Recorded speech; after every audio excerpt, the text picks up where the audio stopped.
Hello दोस्तों, let's crack it में आपका स्वागत है। और 14 अगस्त 2022 का द हिंदू न्यूज़पेपर और उसका साइंस एंड टेक का पेज आप लोगों के सामने है। इसके जो प्रीवियस वीडियोस हैं वो भी आपको यूट्यूब की अलग प्लेलिस्ट में मिल जाएंगे, उसका लिंक भी मैंने आपको डिस्क्रिप्शन में दिया है। और पीडीएफ चाहिए तो वो भी टेलीग्राम चैनल पर मिल जाएंगे, उसका लिंक भी मैंने आपको डिस्क्रिप्शन में दे दिया है। तो चलिए देखते हैं कि कौन कौन सी न्यूज़ काम किया है। वैसे सारी न्यूज़ काम की है तो हम सभी को यहाँ पर देखने वाले हैं। सबसे पहला जो आर्टिकल यहाँ पर है लिखा हुआ है अर्बन सेटलमेंट के बारे में, और इस आर्टिकल को हम मई 2022 में ऑलरेडी कवर कर चुके हैं। ये आर्टिकल दोबारा से यहाँ पर पब्लिश किया गया है। कुछ नई स्टडी हुई होगी लेकिन हमें उस छोटी छोटी स्टडीज़ को नहीं जानना। ये सेम आर्टिकल आपको मैंने यहाँ पर पढ़ाया है with this image also, okay. तो इस इमेज के बारे में भी मैंने आपको बताया। इसमें आपको जस्ट 2 या 3 पॉइंट यहाँ पर ध्यान में रखने थे। जो अमेजोन बेसिन है उसका साउथ वेस्ट कॉर्नर, वहाँ पर एंशियंट सिविलाइजेशन के बारे में पता लगा है, ओके, और उसके सेटलमेंट्स के बारे में पता लगा है।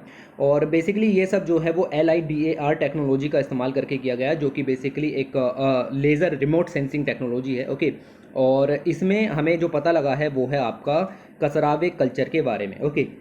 तो जस्ट आपको ये नाम याद रखना है कि ये जो कसरावे है ये एक कल्चर का नाम था जिसका डिस्कवरी हाल ही में हुई, और ये लगभग 500 से लेकर के 1400 AD तक इस पर्टिकुलर एरिया में यहाँ पर रहते थे। इस पर्टिकुलर एरिया को अब बोलीविया के नाम से जाना जाता है, ओके, साउथ अमेरिकन कॉन्टिनेंट में पड़ता है, ओके।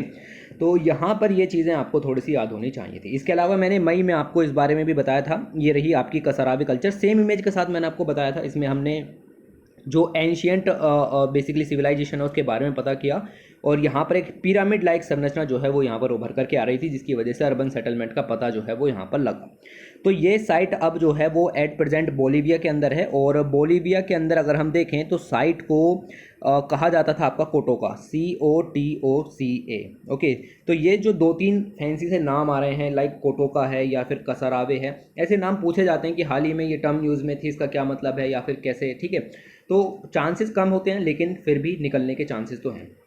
तो जो भी आपको यहाँ पर बताया वो आपको पता होना चाहिए। एक आपको पता होना चाहिए कि there is something called lidar, और यहाँ पर जो प्रेजेंट बोलीविया है यहाँ पर आपकी ये कसरावे कल्चर है। और बोलीविया को एट द प्रेजेंट तो बोलीविया कहते हैं, लेकिन पहले जो है वो आपका कोटोका के नाम से जाना जाता था। इस साइट को बेसिकली कोटोका के नाम से जानते हैं, ओके। तो ये मिलेगा। फिर आ जाते हैं ओरिजिन ऑफ सार्स कोविड-2। आपको पता है कि कोविड-19 का ओरिजिन तो वुहान से हुआ, लेकिन कोई पर्टिकुलर कह सकते हैं कि प्रूफ ऐसा नहीं है कि ये निकला हो, लेकिन हाल ही में जो प्रूफ हैं वो निकल करके आ रहे हैं। 2 स्टडीज़ हुई, उन्होंने कहा कि ये सब चीज़ें जो हैं वो चाइना के वुहान से यहाँ पर हुई, और चाइना के वुहान में स्पेशली जो लाइव एनिमल है उनका ट्रेड यहाँ पर किया जाता है, जिसकी वजह से ये सब चीज़ें निकल करके आई। और ये तो वैसे हमको क्लियर है, नवंबर दिसंबर 2019 से चीज़ें फैलनी शुरू हुई, कॉमन है, ओके। और अलग अलग स्टडीज़ चलती रहती हैं तो ज़्यादा डिटेल में जाने की ज़रूरत नहीं है। उसके बाद मीथेन के इमिशंस के ऊपर यहाँ पर स्टडी हुई, और एक नई स्टडी ने ये जाना कि जगह जगह पर बहुत सारे लैंडफिल, जो कहते हैं ना कूड़े के पहाड़, वो यहाँ पर जो बने हुए हैं वहाँ से भारी मात्रा में green house gases specially methane का इमिशन यहाँ पर होता है। क्यों होता है यहाँ पर तो नहीं दिया हुआ, वैसे आपको पता हो तो मीथेन का इमिशन जो है वो लैंडफिल से ऐसे होता है कि एनएरोबिक डीकम्पोजिशन होता है ऑर्गेनिक वेस्ट का। अब यहाँ पर तो हर तरीके का वेस्ट होगा, ठीक है। तो वहाँ पर जो ऑर्गेनिक वेस्ट है उसका एनएरोबिक डीकम्पोजिशन होगा, जिससे मीथेन यहाँ पर जनरेट होगी, और वो मीथेन जो है वो एक ग्रीन हाउस गैस होती है। स्पेशली अगर मैं कहूँ तो 90 गुना तक ज़्यादा पावरफुल ग्रीन हाउस गैस होती है कार्बन डाइऑक्साइड की तुलना में, ओके। तो ये काफ़ी जो है वो खतरा है। दुनिया के 4 बड़े इलाकों में, सिटीज़ में बेसिकली इस स्टडी को किया गया। एक तो आपकी थी ब्यूनस आयर्स जो कि अर्जेंटीना के अंदर है, फिर दिल्ली, फिर मुंबई और लाहौर पाकिस्तान के अंदर में भी। और यहाँ पता चला कि जितना इमिशन होना चाहिए लैंडफिल से, उससे 1.5 से 2.5 गुना ज़्यादा इमिशन देखने के लिए यहाँ पर मिल रहा है। तो आप देख सकते हो कि ये 4 साइट्स की लोकेशन मैंने आपको इसके साइड में यहाँ पर दी है। और इसमें जो पहली साइट है ये आपकी अर्जेंटीना की है, दूसरी साइट जो है वो आपकी लाहौर की है, तीसरी साइट जो है ये वाली ये आपकी जो है वो मुंबई की है। इंडिया के अंदर भारी मतलब एक बड़ा पहाड़ आपको मिल जाएगा, दैट इज़ कॉल्ड कंजूमार्ग, ओके। तो कंजूमार्ग नाम का ये मिल जाएगा। और दिल्ली के अंदर तो आपको पता है दी फेमस गाजीपुर लैंडफिल्स, उसकी इमेज आपको चौथे नंबर पर मिल जाएगी। यहाँ से भारी मात्रा में मीथेन के इमिशंस देखने के लिए मिलते हैं। उसके बाद आगे चलें तो यहाँ पर बेसिकली जो आपने देखा होगा इस टाइप के बड़े बड़े डायनासोर होते हैं, इनका वेट काफ़ी ज़्यादा होता है। अब वेट ज़्यादा होता है तो इनकी लेग्स को सपोर्ट करने के लिए कोई ना कोई कह सकते हैं कि एवोल्यूशन या एडेप्टेशन तो यहाँ पर प्रकृति ने इनको दिया होगा कि इतना सारा वेट ये यहाँ पर उसको रोक सकें।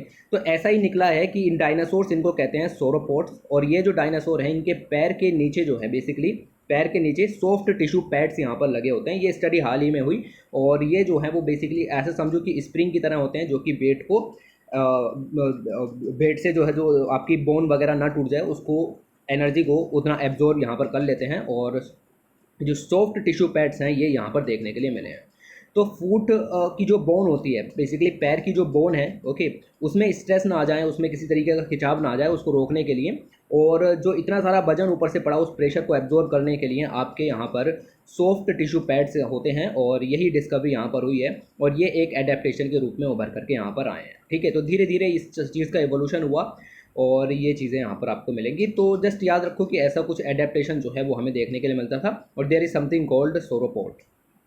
उसके बाद आगे चलते हैं और यहाँ पर जो स्टडी हुई, बेसिकली मंकी पॉक्स के ऊपर अलग अलग तरीके की स्टडीज़ चल रही हैं। मंकी पॉक्स के बारे में बहुत डिटेल में पढ़ाया जा चुका है, कैसे फैलता है, कैसे नहीं फैलता है, किस तरीके की चीज़ें हैं यहाँ पर। ओके, सब कुछ बताया कि सेक्सुअली ट्रांसमिटेड डिजीज़ है, मैन सेक्स विद मैन के कारण ज़्यादा केसेस निकल करके आते हैं, सब क्लियर है। वही सेम चीज़ें यहाँ पर लिखी हुई हैं, लेकिन आर्टिकल बहुत बड़ा है, कुछ तो काम की चीज़ें निकलेंगी, वही काम की चीज़ें यहाँ पर निकाली हैं। इंडिया के अंदर इसके केसेस देखने के लिए मिले। सबसे पहले 2 केसेस केरल के अंदर मंकी पॉक्स वायरस के आए और उसके बाद धीरे धीरे केसेस की संख्या बढ़ करके 7 से 8 हो गई। क्यों? क्योंकि केसेस जो हैं वो दिल्ली और कानपुर जैसी जगहों पर भी देखने के लिए यहाँ पर मिले। लेकिन खतरा इस बात का है कि हमें ये नहीं पता चल रहा कि ये आखिर फैले कैसे। तो इनका जो बेसिकली ट्रांसमिशन है वो किस तरीके से हुआ, या फिर आप कहो कि स्प्रेड का जो रूट था वो हमें पता नहीं चला। जिन लोगों से बात की गई जिनको ये डिजीज़ फैली, उनमें इस तरीके के कोई लक्षण नहीं थे जो कि पहले मंकी पॉक्स के केसेस में देखने के लिए मिल रहे थे। अब 2 कारण हो सकते हैं, या तो वो लक्षण दिखाई नहीं दे रहे हैं या फिर दिखाई दे रहे हैं तो वो लोग झूठ बोल रहे हैं। झूठ क्यों बोलेंगे, उस चीज़ की बात भी आपको यहाँ पर अभी समझाने की कोशिश करता हूँ। तो आगे चलें तो national institute of virology Pune ने जो पहले 2 केसेस मंकी पॉक्स के डिटेक्ट हुए केरल के अंदर, उनको टेस्ट किया, उनमें पॉजिटिविटी मिली मंकी पॉक्स वायरस की। और वो जो है वो कहाँ से आए थे, इस बात का आपको ध्यान रखना है। ये जो केसेस हैं वो आपके यूएई संयुक्त अरब अमीरात से जो हैं वो पर्सन जो हैं वो रिटर्न हुए थे और वहाँ से आने के बाद उनमें मंकी पॉक्स वायरस के केसेस देखने के लिए यहाँ पर मिले। एक प्री प्रिंट प्रकाशित हुआ। प्री प्रिंट होता है जब पीर रिव्यूड होने से पहले ही उसको जो है वो प्रकाशित करके रखते हैं और स्टडी सक्सेसफुल हो जाए तो पीर रिव्यू करके उसको रिलीज़ कर दिया जाता है। तो अभी वो इस स्टेज में यहाँ पर है, इस स्टेज में this is called pre print. Okay, उसके बाद पीर रिव्यू होगा और उसके बाद फाइनली वो रिलीज़ होगा। तो अभी प्री प्रिंट यहाँ पर जो बेसिकली इन्फेक्शन का डाटा रखा हुआ है उस डिटेल्ड क्लिनिकल रिप्रेजेंटेशन से पता लगता है कि उनका जो सिक्वेंसिंग है, जब इनकी जीनोम सिक्वेंसिंग की गई तो वो जो है वो A2 क्लेड से बिलोंग करते हैं। देखो जी, ये A2 क्लेड क्या होता है, मैंने आपको सब कुछ यहाँ पर क्लियर किया हुआ है कि मंकी पॉक्स वायरस के अंदर बेसिकली 2 अलग अलग तरीके के लीनिएज जो हैं वो निकल करके आ रहे हैं, जैसे कोविड-19 के अंदर है ऐसे ही। एक है आपका B1, एक है आपका A2। जो जिनको नहीं पता, जरा 1-2 हफ्ते पहले की वीडियो देखो, उसमें मैंने सब कुछ बताया हुआ है। 2 अलग अलग तरीके के लीनिएज आ रहे हैं। जो V1 है वो स्पेशली यूरोप के अंदर में फैला और जो A2 है वो आपका US और इंडिया में यहाँ पर फैलता हुआ दिखाई दे रहा है। तो इंडिया के अंदर जो है मंकी पॉक्स का कौन सा लीनिएज फैला हुआ है, तो A2, ये आपको याद रखना है कि A2 क्लेड जो है उससे बिलोंग ये दोनों के दोनों पेशेंट यहाँ पर करते हैं। WHO ने यहाँ पर अपना डाटा दिया। डाटा के हिसाब से 10 अगस्त तक जितने भी पीपल जो हैं वो कोविड-19 से इन्फेक्ट यहाँ पर हुए, उसमें से 98.7% जो हैं वो आदमी थे, यानी कि मैन थे। ठीक है, तो ये एक इम्पोर्टेंट एस्पेक्ट यहाँ पर निकल कर के आता है कि ये जो बेसिकली मंकी पॉक्स की डिजीज़ है, वायरस है, ये टारगेट करता है मैन को। ओके, और ऐसे मैन को जो कि MSM है, यानी कि man who have sex with man. तो होमोसेक्सुअल जो मैन है बेसिकली, उनको ये ज़्यादा अफेक्ट यहाँ पर कर रहा है। 97.2% केसेज इसी चीज़ के नज़र आते हैं। तो ये सब ऑलरेडी क्लियर हो चुका है, लेकिन फिर भी मैंने आपको ये चीज़ें यहाँ पर बताई। अब इमेज के जरिए समझते हैं कि आखिर बात और क्या यहाँ पर की जा रही है। तो पहले 2 केसेस यहाँ पर डिटेक्ट हुए और उनमें इनिशियल सिम्टम्स तो यहाँ पर नज़र आए, लाइक उनमें किसी तरीके का घाव हो या फिर जेनिटल एरियाज़ में कोई लीजन आपको यहाँ पर देखने के लिए मिले। वो UAE से इंडिया में आए थे, इस बात की तो गारंटी यहाँ पर हो चुकी है। और उन दोनों ने मना किया है कि उन्होंने किसी भी तरीके का सेक्सुअल कॉन्टैक्ट नहीं किया। ओके, तो दोनों जो हैं वो इस चीज़ को डिनाइड कर रहे हैं, उसको मना कर रहे हैं। अब हमें तो पता है कि ये बीमारी MSM के थ्रू जनरली फैलती है, लेकिन ये लोग मना कर रहे हैं, तो इसका मतलब ये है कि हमें कुछ नए रूट ऑफ स्प्रेड देखने के लिए मिल सकते हैं जो कि इस बीमारी को और ज़्यादा घातक बना सकते हैं। तो जो घाव थे ये सब यहाँ पर ओरल एरियाज़ में यहाँ पर देखने के लिए मिले, और लेकिन आप देख सकते हो कि ये लोग तो मना कर रहे हैं कि किसी भी तरीके के सेक्सुअल रूट का ट्रांसमिशन नहीं हुआ है। तो इसकी वजह से काफ़ी सारी प्रॉब्लम यहाँ पर आ रही है। अब ये लोग मना कर रहे हैं, या तो ये लोग झूठ बोल रहे हैं। झूठ क्यों बोलेंगे? क्योंकि सुप्रीम कोर्ट ने होमोसेक्सुअलिटी को इलीगल डिक्लेयर कर दिया है। ओके, वो सॉरी लीगल डिक्लेयर कर दिया है। ओके, तो अब ये लीगल डिक्लेयर करने के बाद आप देखो कि despite homosexuality has been decriminalized in India, the acceptance is not same in India. तो अभी लोगों के मन में इस चीज़ के लिए संदेह यहाँ पर जगता है कि हमारी बुराई होगी, बेइज्जती होगी, वही वाला कंसेप्ट। ओके, तो इस चीज़ के चलते आप देखोगे कि एक्सेप्टेंस उतना ज़्यादा नहीं है। रीज़न है, इसी वजह से आप देखोगे कि the reason why some people may not disclose the sexual route of transmission of the monkeypox virus. तो इसकी वजह से ये जो है वो ट्रांसमिशन के रूट्स जो हैं वो देखने के लिए नहीं मिल रहे हैं। अब हमें ये तो पता चल गया कि इतने सारे केसेस जो हैं वो आपके एमएसएम के कारण यहाँ पर हुए हैं। अब एमएसएम के कारण हमें इतने सारे केसेस का कैसे पता चला, जब लोगों में इतना ज़्यादा डर है। ये डर स्पेशली इंडिया के अंदर है और इंडिया के अंदर अभी केसेस की संख्या कम है। अगर हम यहाँ पर देखें अलग अलग कंट्रीज़ के अंदर लाइक यूएसए के अंदर, तो वहाँ पर बहुत ही ज़्यादा लीगल और सोशल एक्सेप्टेंस देखने के लिए मिला है। होमोसेक्सुअलिटी वहाँ पर लीगल तरीके से और सोशल एक्सेप्टेंस आराम से देखने के लिए मिला है। तो वहाँ पर जो भी केसेस निकलते हैं वो लोग साफ साफ बता देते हैं कि वी आर एमएसएम और नॉट। ओके, तो वो यहाँ पर केसेस आराम से डिटेक्ट हो जाते हैं, लेकिन इंडिया में सिनेरियो नज़र नहीं आ रहा। तो ये एक बेसिकली क्रिटिकल हो गया है कि ट्रांसमिशन रूट ऐसे कैसे डिफरेंट हो रहे हैं। तो दो ही रीज़न निकलते हैं, या तो रूट जो है वो चेंज हुए हैं, या फिर आपका जो है जो पर्सन अफेक्ट यहाँ पर हुआ है वायरस से वो झूठ बोल रहे हैं, या फिर वो जो है वो डरे हुए हैं बेसिकली, झूठ क्या, ठीक है। तो वो चीज़ें यहाँ पर निकल करके आती है। तो यही है कि उन्हें फियर ऑफ स्टिग्मा है या डिस्क्रिमिनेशन का डर है, जिसकी वजह से वो लोग सच नहीं बोल रहे हैं। और ये भी पता चला है कि एमएसएम के कारण लगभग 91.5% केसेस जो है वो निकल करके आते हैं। एक्चुअली 97% नहीं है डाटा। ओके, तो बट आप अंदाज़ा ले सकते हो कि मैक्सिमम केसेस जो हैं वो इतने हैं। डाटा की तरफ आप ज़्यादा ध्यान ना दें तो चलेगा। तो ये चीज़ें आपको यहाँ पर निकलेंगी। सिर्फ 8% केसेज ही ऐसे हैं जो कि एमएसएम नेटवर्क से बाहर के हैं, यानी कि जिनमें मंकी पॉक्स वायरस एमएसएम के कारण नहीं फैला। ओके, तो ये चीज़ आपको यहाँ पर ध्यान में रखनी है। उसके बाद अगर हम देखें तो जीनोम सिक्वेंसिंग यहाँ पर की गई और ये सब चीज़ें थोड़ी थोड़ी पता चली। वैसे मुझे आपको बस यही बताना था कि जो केसेस हैं वो एमएसएम के कारण ज़्यादा फैल रहे हैं।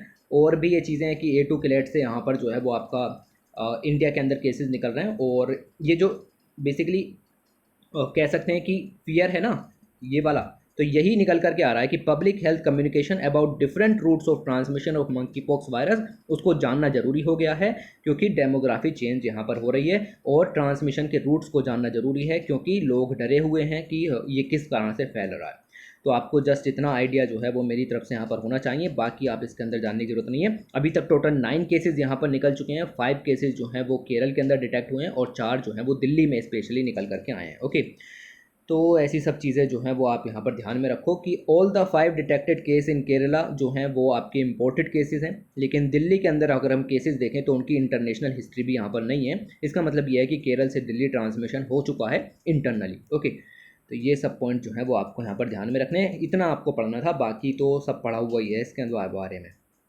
उसके बाद आगे बात करें तो लिखा हुआ है कि how lactose tolerance in human affect become by spread. तो बेसिकली 2 टर्म यहाँ पर निकल करके आई। एक तो आया आपका लैक्टोज रेजिस्टेंस या लैक्टोज टॉलरेंस, और एक टर्म जो है वो निकल के आई लैक्टोज परसिस्टेंस। लैक्टोज बेसिकली शर्करा होती है, ओके, शुगर होती है जो कि मिल्क में पाई जाती है। सभी लोग इसको पचा नहीं सकते, जिनके अंदर में लैक्टेज नाम के जीन्स पाए जाते हैं जो कि इस शर्करा को तोड़ करके डाइजेस्टेबल पार्ट में कन्वर्ट करते हैं। सिर्फ वही लोग हैं जो मिल्क को पचा सकते हैं। तो यहाँ पर बेसिकली जिन लोगों के अंदर ये लैक्टेज नाम के जीन्स पाए जाते हैं उनको कहते हैं लैक्टोज परसिस्टेंस, और जिनके अंदर में ये नहीं पाए जाते उनको कहते हैं लैक्टोज टॉलरेंस। ओके, या फिर लैक्टोज रेजिस्टेंस। ओके, तो ये चीज़ें आपको यहाँ पर ध्यान में रखनी है, दोनों की दोनों टर्म। अब चलते हैं आगे और देखते हैं क्या लिखा हुआ है। मिल्क बेसिकली उसको सुपर फूड माना जाता है क्योंकि उसके अंदर भारी मात्रा में न्यूट्रिशन होते हैं और हेल्थ के लिए ज़रूरी यहाँ पर होते हैं, और ह्यूमन डाइट का इंटीग्रल पार्ट है इंडिया के अंदर भी और पूरी दुनिया के अंदर भी। लेकिन साइंटिस्ट जो हैं वो इस चिंता में है कि मोस्ट ऑफ द वर्ल्ड वो इस प्रोडक्ट को बेसिकली मिल्क को डाइजेस्ट करने में परेशानी जो है वो दिखा रहे हैं। तो परेशानी यहाँ पर नज़र आ रही है। स्टडीज़ हुई ग्लोबल प्रिवेलेंस पर, और म्यूटेशन जो है वो सजेस्ट करते हैं कि 65% ऑफ द ह्यूमैनिटी जो है वो लैक्टोज टॉलरेंस है। मतलब उनके अंदर ऐसे जीन नहीं हैं जो इस लैक्टोज नाम की शर्करा को तोड़ दें। ओके, तो उनके अंदर इस तरीके के जीन मौजूद नहीं है। इसको कहेंगे कि 65% of humanity is lactose intolerant. मतलब वो मिल्क पियेंगे तो उनको डिस्कम्फर्ट फील होगा, वो जो है वो उनका कह सकते हैं कि पचेगा नहीं। ओके, तो ये चीज़ आपकी यहाँ पर निकल के आएगी, डाइजेस्ट नहीं हो पाएगा। तो ये सिचुएशन यहाँ पर अब स्टडी ने हासिल की है कि 65% ह्यूमैनिटी जो है वो लैक्टोज इंटॉलरेंट है। उनके अंदर इस तरीके के जीन नहीं पाए जाते जो दूध में पाए जाने वाली लैक्टोज नाम की शर्करा को तोड़ सकते हैं। ओके, तो ये चीज़ यहाँ पर ध्यान में रखना कि can not be naturally broken down in the stomach, और इसके लिए आपका ये चीज़ें यहाँ पर मिलेंगी। इंडिया आपको पता है कि मिल्क का सबसे बड़ा प्रोड्यूसर है और सबसे बड़ा कंज्यूमर भी यहाँ पर है, और इसका मतलब ये है कि इंडिया में सबसे भारी मात्रा में मिल्क जो है वो कंज्यूम किया जाता है, और बहुत सारे जो इंडियंस हैं उनके अंदर में ये आपका लैक्टोज इंटॉलरेंस भी पाया जाता है। ओके, तो ये चीज़ याद रखिएगा। However multiple studies have shows that only around 18 to 25% habit, लेकिन अलग अलग स्टडीज़ अलग अलग डाटा देती हैं, इतना सब जानने की ज़रूरत नहीं है। अब ये सब चीज़ें आई कहाँ से, तो ये उम्मीद लगाई जा रही है कि सारी चीज़ें जो हैं वो यूरोपियन पॉपुलेशन से यहाँ पर फैली हैं, यूरोप से ये चीज़ें जो हैं वो इंडियन पॉपुलेशन में जो है वो आई हैं, क्योंकि पहले जो यूरोपियन पास्चुरलिस्ट थे उनको ये जो एंजाइम था उसकी यहाँ पर ज़रूरत पड़ती थी, और ये जो है वो लैक्टोज परसिस्टेंट थे। मतलब सबसे पहली पॉपुलेशन जो है वो यूरोप की पास्चुरलिस्ट पॉपुलेशन थी, जिसके अंदर लैक्टोज के जो ये बेसिकली लैक्टेज नाम के जीन्स हैं वो पाए जाते थे, और फिर यहाँ से इंडिया और पूरी दुनिया में जो है वो यहाँ पर फैले। तो ये सब चीज़ें जो हैं वो यहाँ पर आपकी ज़रूरी हो जाती हैं। फिर जो है ये आपको यहाँ से जानने की ज़रूरत नहीं, इसको इग्नोर कर सकते हैं, इसको भी इग्नोर और इसको भी इग्नोर। तो यहाँ पर अब जो स्टडी और आगे बढ़ेगी, तो स्टडी जो है वो ये कहती है कि इफ़ यू आर हेल्दी, अगर आप हेल्दी हैं और लैक्टेज नॉन परसिस्टेंस, आपके अंदर में लैक्टेज जीन्स नहीं पाए जाते हैं, यानी कि आप जो हैं वो मिल्क को डाइजेस्ट नहीं कर पाते हैं, और अगर आप लॉट ऑफ मिल्क यहाँ पर पीते हैं तो आपको डिस्कम्फर्ट हो सकता है, बट आप जो हैं वो डाई तो नहीं होंगे, मतलब मरने की सिचुएशन नहीं आएगी। ओके, और ये चीज़ आपको मिलेंगी। However if you are severely malnourished and have diarrhoea, और अगर आपको डायरिया यहाँ पर है और माल नरिश्ड की प्रॉब्लम यहाँ पर है, तो and you have diarrhoea then you have got life threatening problem, तब आपको ये जो सिचुएशन है लाइक डाई की, ये जो है वो देखने के लिए मिल सकती है। तो ये कुछ जो है वो डाटा यहाँ पर निकल करके आता है, इसको इम्पोर्टेंट के रूप में यहाँ पर नोट किया जाना चाहिए कि अगर मिले कि पुअर सैनिटेशन या डायरिया डिजीज़ की कंडीशन में मिल्क को कंज्यूम किया जाए, तो ये कंडीशन जो है वो आपके शरीर को एक तरीके से आपको मारने के लिए सफिशिएंट यहाँ पर हो सकती हैं। तो किसी भी तरीके की पुअर सैनिटेशन या डायरियल डिजीज़ में मिल्क को जो है वो कंज्यूम नहीं करना चाहिए, क्योंकि आपके शरीर में पहले से ही डाइजेस्टिव जीन्स की कमी हो सकती है, और अगर आप मिल्क कंज्यूम करते हैं तो ये कंडीशन घातक साबित हो सकती है। The situation would have been further exacerbated under the famine condition, famine condition के अंदर पुअर सैनिटेशन और डायरियल कंडीशंस बढ़ जाती हैं। ओके, इस समय डिजीज़ जो है वो स्प्रेड होती है और माल न्यूट्रिशन के रेट इंक्रीज हो जाते हैं। तो this would lead to individuals who did not carry a copy of lactose persistent gene, जिनके अंदर में लैक्टोज परसिस्टेंट जीन्स नहीं होते, उनके मरने के चांसेस जो हैं वो यहाँ पर बढ़ जाते हैं। They which would push the population prevalence of lactase persistence up. Okay, तो ये सब जो है वो पॉइंट्स आपको पता होने चाहिए थे, कॉमन पॉइंट हैं। ओके, ये सब कॉमन पॉइंट हैं और ये यहाँ से निकल करके आते हैं। ये पूरा आर्टिकल यहाँ पर आपका कंप्लीट होता है, इससे ज़्यादा ये पढ़ने की ज़रूरत नहीं है। उसके बाद ये है HIV ड्रग की शॉर्टेज हो गई इंडिया के अंदर, और बेसिकली एड ख़त्म करना था हमें इंडिया से। ओके, एड्स की प्रॉब्लम ख़त्म करनी है, लेकिन ड्रग्स जो है उसकी शॉर्टेज साफ साफ नज़र यहाँ पर आ रही है। जून के अंदर पीपल लिविंग विद HIV जो हैं उनका यहाँ पर इसको थोड़ा सा जूम कर लेते हैं। ओके, बेसिकली अगर आप देखें तो जून के अंदर जो पीपल हैं जो कि HIV के साथ में रहते हैं, इनको कहते हैं PLHIB, people living with HIV conditions. Okay, वहाँ पर देखने के लिए मिला कि एक्यूट शॉर्टेज नज़र आई एंटी रेट्रोबियल ड्रग्स की। तो एंटी रेट्रोबियल ड्रग्स के बारे में आपको पता होना चाहिए। एंटी रेट्रोबियल ड्रग्स जो हैं वो बेसिकली यूज़ की जाती हैं HIV जो उसको ख़त्म करने के लिए, और बेसिकली ड्रग्स का भारी कॉम्बिनेशन जो है उसको एंटी रेट्रोवियल थेरेपी के रूप में जाना जाता है, और ये ट्रीटमेंट में इस्तेमाल यहाँ पर की जाती है। ओके, इससे हेल्थ को प्रिजर्वेशन मिलता है, जिन लोगों को HIV है उनकी हेल्थ जो है वो बनी रहती है, लेकिन एक परेशानी ये है कि आपको इसको लगातार कंज्यूम करना पड़ता है, यानी कि एंटी रेट्रोवियल थेरेपीज़ जो हैं वो आपकी लगातार यूज़ होनी चाहिए। धीरे धीरे वायरस को सप्रेस करती हैं, हेल्थ को प्रिजर्व करती हैं, और साथ ही साथ वायरस के ट्रांसमिशन को रोकती भी हैं।